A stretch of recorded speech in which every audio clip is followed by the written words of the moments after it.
Hello friends, welcome back to Motonomics. तो मैं फराज आ गया हूं आज आप लोग के लिए एक और माइलेज टेस्ट की वीडियो लेके। और आज की इस वीडियो में मैं टेस्ट करने वाला हूं इस रॉयल एनफील्ड हिमालयन 2021 को, जिसको हाल फिलहाल ही लॉन्च किया गया है और उसमें कुछ अपडेट्स कर दिए गए हैं, जिसके ऊपर मैं एक डिटेल्ड वीडियो बना चुका हूं। अगर अभी तक आपने देखी नहीं है तो जाकर चैनल पर जरूर चेकआउट करिएगा। लेकिन आज की इस वीडियो में मैं उस सवाल का जवाब देने वाला हूं जो हम इंडियंस का फेवरेट होता है, और वो ये होता है कि ये बाइक कितना माइलेज देती है। तो चलते हैं इस बाइक में पेट्रोल फिल करवाते हैं और इस बाइक को राइड करके फिर मैं आपको बताता हूं कि इस बाइक में मुझे कितना माइलेज मिलता है। और ये चीज आपको इसलिए पता होनी चाहिए क्योंकि अगर आप इस बाइक को लेने का प्लान कर रहे हैं और इस बाइक से टूर्स करना चाहते हैं तो आपको ये जरूर पता होना चाहिए कि ये 1 लीटर में कितना माइलेज देती है। तो चलिए सारी चीजें टेस्ट करते हैं आज की इस वीडियो में।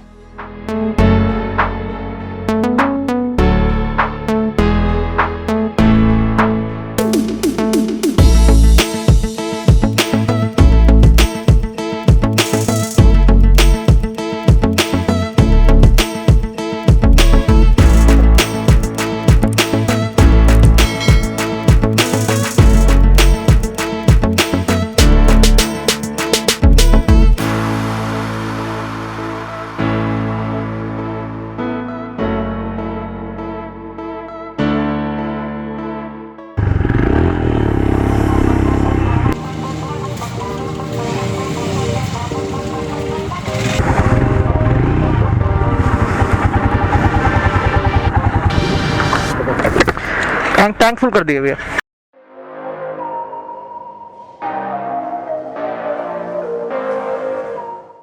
तो अभी हमने इसमें 1.58 लीटर का पेट्रोल डलवा लिया है। इसमें 1.58 लीटर पेट्रोल आया है जो 140 रुपये का पेट्रोल आया है। और अब मैं यहाँ पे इस ट्रिप को 0 कर लेता हूँ। तो यहाँ पर ट्रिप 0 हो चुकी है और हम चलते हैं राइड पर।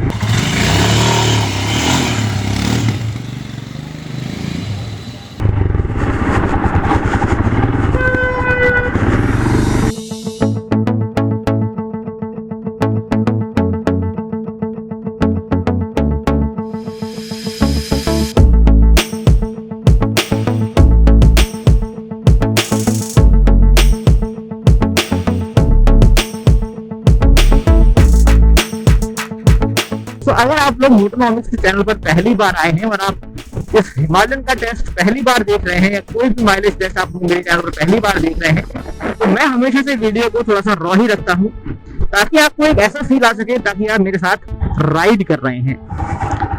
क्योंकि अगर इससे ज्यादा मैं कट लगा दूंगा तो फिर वो आपको ट्रांसपेरेंसी नहीं लगेगी। आपको ये लगेगा कि मैंने शायद माइलेज ज्यादा बता दिया है या फिर कम बता दिया है। और अगर आप लोग बाइक लेने का प्लान कर रहे हैं तो फिर आपको एक्चुअल में पता होना चाहिए कि बाइक कितना माइलेज देती है। क्योंकि आजकल पेट्रोल भी बहुत महंगा हो रहा है और इसीलिए माइलेज तो भैया बहुत इंपॉर्टेंट है। ये ऑफिस टाइम है, सुबह के 9 बज रहे हैं और इस टाइम पे थोड़ा सा मुझे ट्रैफिक भी मिल सकता है। और मैं कोशिश करूंगा कि मैं सिटी से निकल के थोड़ा सा हाईवे की तरफ जाऊं ताकि आपको एक एक्चुअल माइलेज मिले। क्योंकि आदमी हमेशा हाईवे पर ही नहीं चलाता है या फिर हमेशा सिटी में ही नहीं चलाता है, और इसीलिए मैं इसको दोनों जगह पर चलाऊंगा ताकि इसमें एक एक्चुअल माइलेज मिले कि जो आइडियल कंडीशन में आप जब बाइक को चलाते हैं तो आपको क्या माइलेज मिलेगा। और अभी से सामने ट्रैफिक जाम दिखना शुरू हो चुका है और मैं कोशिश करूंगा कि मैं इस ट्रैफिक जैम से आपको आगे लेकर चलूं और फिर उसके बाद मैं इस बाइक के थोड़ा सा राइडिंग पोस्चर और इसकी बाइक के बारे में थोड़ा सा टेक्निकल डिटेल्स बता पाऊं।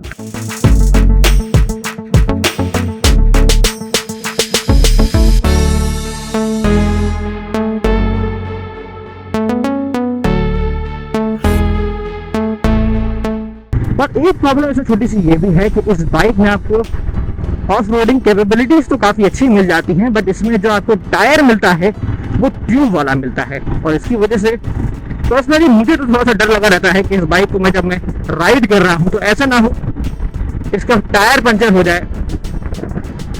क्योंकि अब आदत रही नहीं है टायर में पंचर लगवाने की, क्योंकि अब ज्यादातर ट्यूबलेस टायर वाली ही बाइक्स आती हैं।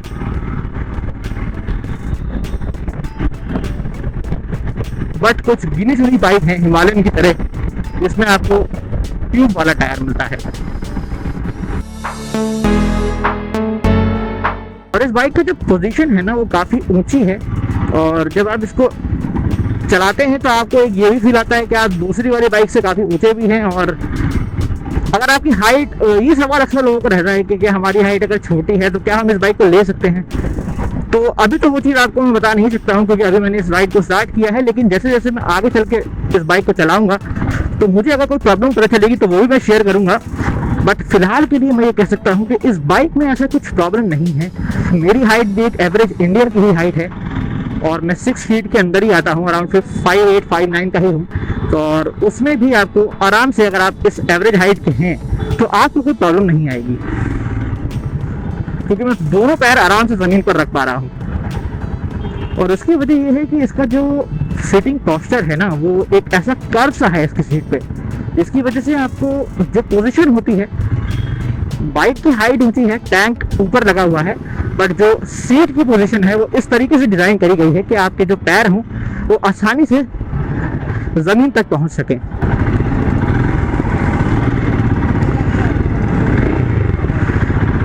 तो अब मैं इस ट्रैफिक से थोड़ा सा आगे निकलता हूँ, थोड़ी सी खराब सड़कों से थोड़ा सा आगे निकलता हूँ, और फिर मैं आपको बताता हूँ हाईवे की तरफ चल के इस बाइक के बारे में। तो इस बाइक की जो आवाज़ है वो भी काफ़ी अच्छी है। वो टिपिकल रॉयल एनफील्ड वाली जो आवाज़ होती है वो इसमें आपको आवाज़ नहीं मिलती है, बल्कि थोड़ी सी अलग आवाज़ है जो बहुत ज़्यादा लाउड भी नहीं है।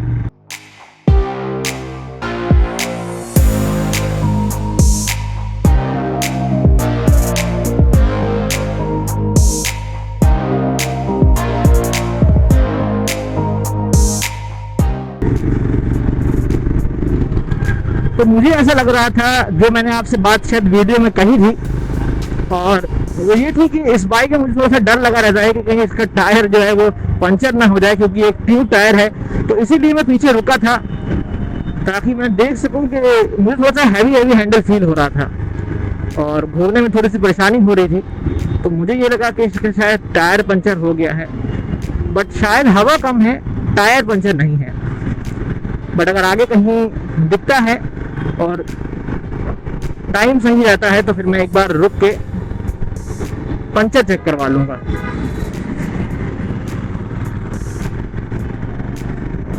तो चलिए अब बात करते हैं इस बाइक के बारे में, थोड़ा सा जानते हैं। और इस बाइक को जब मैं चला रहा हूँ काफ़ी देर से, ट्रैफिक में ही चला रहा हूँ फिलहाल, तो अभी मैंने हाईवे पर इसको चलाया नहीं है, बट मैं इस बाइक को काफ़ी देर से चला रहा हूँ। और आपने मेरी चैनल पर फर्स्ट वीडियो देख ली होगी इसकी, जिसमें मैंने राइड भी किया था, और इसमें आपको मैंने इस बाइक के बारे में समझाया भी था कि इसमें क्या फीचर्स मिलते हैं, क्या कमियां हैं, क्या खामियां हैं। और साथ ही साथ मैंने आपको उसमें ये भी बताया था कि इसमें क्या चीज़ें नई ऐड करी गई हैं इस अपडेटेड वर्जन में, जो 2021 में ही लॉन्च किया गया है। तो ओवरऑल ये बाइक काफ़ी अच्छा आपको राइडिंग पोस्चर दे देती है।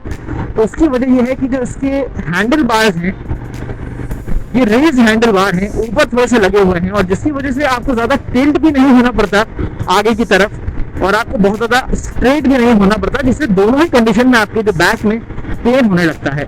और इसमें आपको थोड़ा सा एक ऐसा पोस्चर मिल जाता है, और एक रेज हैंडल की वजह से, और इसके जो फुट पैक्स दिए गए हैं वो थोड़ा सा पीछे की तरफ दिए गए हैं, जिससे जो आपके पैर होते हैं वो टैंक पर आराम से फिट हो जाते हैं, और आपका जो कंट्रोल होता है बाइक पर वो काफ़ी अच्छे से बन जाता है, और आप इजीली इस तरीके से बाइक को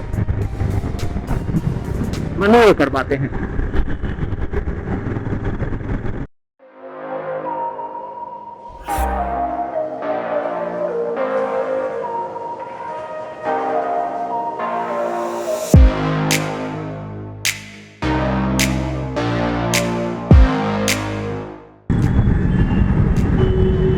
तो मैं ये कह रहा था कि मैं बाइक को अभी बहुत ज़्यादा हाई स्पीड पर नहीं चला पाया हूँ, अभी मैं इसको ट्रैफिक में ही चला रहा हूँ। तो थोड़ी बहुत हीट तो इसमें मुझे फील हो रही है, क्योंकि गर्मी भी बहुत है और इसमें धूप भी बहुत ज़्यादा है इस वक्त, और इसमें थोड़ी बहुत हीट मालूम चल रही है, बट वो इतनी नहीं है कि आप उससे परेशान हो जाएं, क्योंकि ऑब्वियसली इसमें आपको 411 सीसी का इंजन मिल जाता है, और इस वजह से थोड़ी बहुत तो हीट इसमें आपको मिलेगी, बट वो इतनी एक्सेस हीट नहीं है कि मैं उस चीज़ को ज़्यादा हाईलाइट करूं।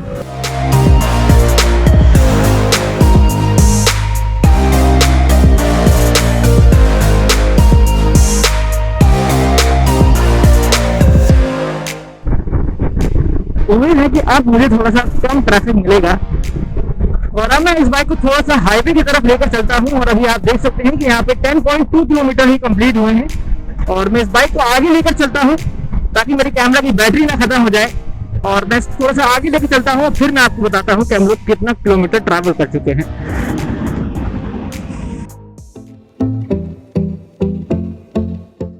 तो अभी 36 किलोमीटर कंप्लीट हो चुका है और अब मैं चल रहा हूँ पेट्रोल पंप की तरफ। और फिर मैं इसमें पेट्रोल फिल करवाता हूँ और देखता हूँ कि इसमें कितना पेट्रोल आता है।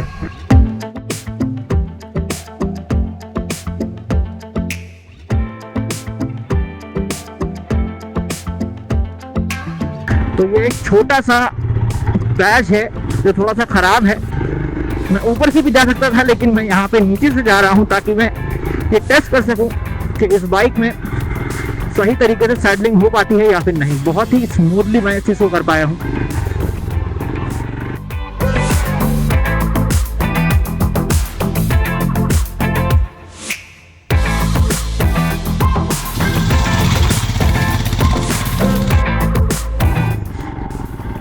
तो अब 38 किलोमीटर कंप्लीट हो चुका है और अब मेरी राइड तकरीबन कंप्लीट हो चुकी है। जो एक शॉर्ट राइड थी जिसमें मैंने सिटी और हाईवे दोनों पर चलाया था। और अब यहाँ से थोड़ी दूर पर पेट्रोल पंप है, मैं वहां पर चलता हूँ और इस बाइक में पेट्रोल डलवाता हूँ और फिर मैं आपको बताता हूँ कि ये बाइक कितना माइलेज देती है।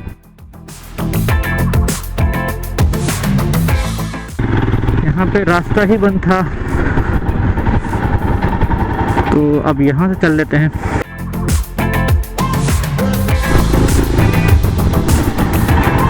उससे यहाँ पर रास्ता पूछ रहे थे इसलिए मैंने कैमरा बंद कर दिया था। बट अब मैं चलता हूँ पेट्रोल पंप की तरफ और इसमें डलवाता हूँ पेट्रोल।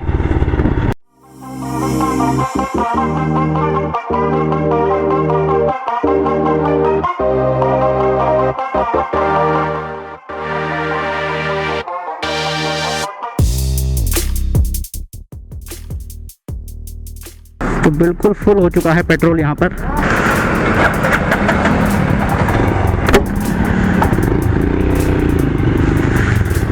तो पेट्रोल फिल हो चुका है, तकरीबन 100 रुपये का पेट्रोल आया है।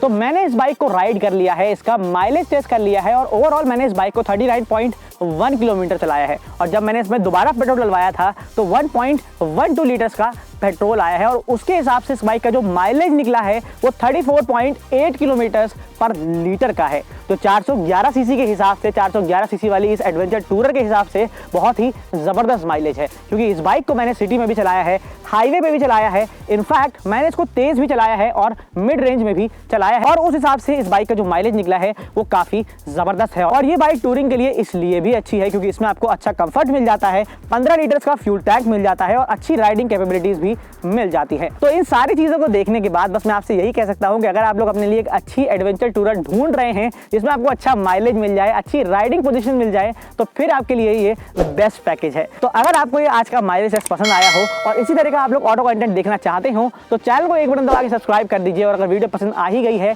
तो लाइक एंड शेयर भी कर दीजिए। और मिलता हूं मैं आपसे किसी नेक्स्ट इन्फॉर्मेटिव ऑटो कंटेंट के साथ। तब तक के लिए ड्राइव सेफ, राइड हार्ड।